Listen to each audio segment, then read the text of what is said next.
कहवा के पियर माटी कहाँ के कुदार हो, कहवा के साथ सुहागिन माटी खोदई जाई हो, कहवा के साथ सुहागिन।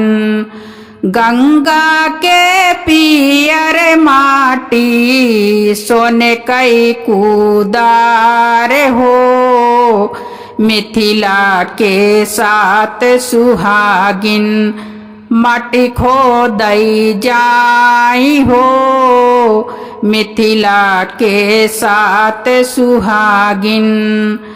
माटी के खोदौनी बाबा का देबो दान हो, दाने ताया है बाबा नेग जोग व्यवहार हो, दाने ताया है बाबा।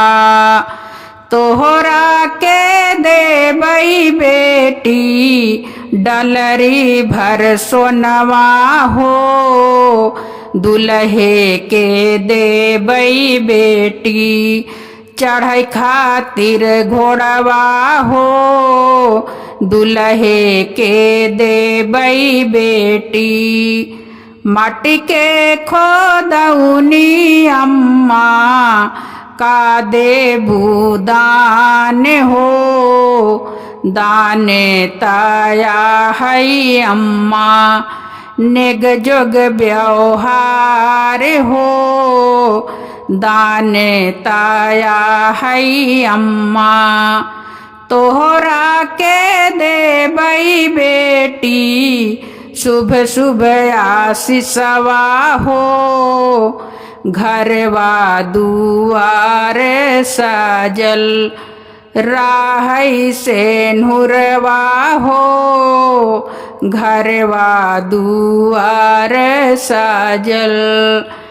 माटी के खोदौनी भौजी का देबू नेगवा हो, नेगवा ताया है भौजी नेग जोग व्यवहारवा हो, नेगवा ताया है भौजी।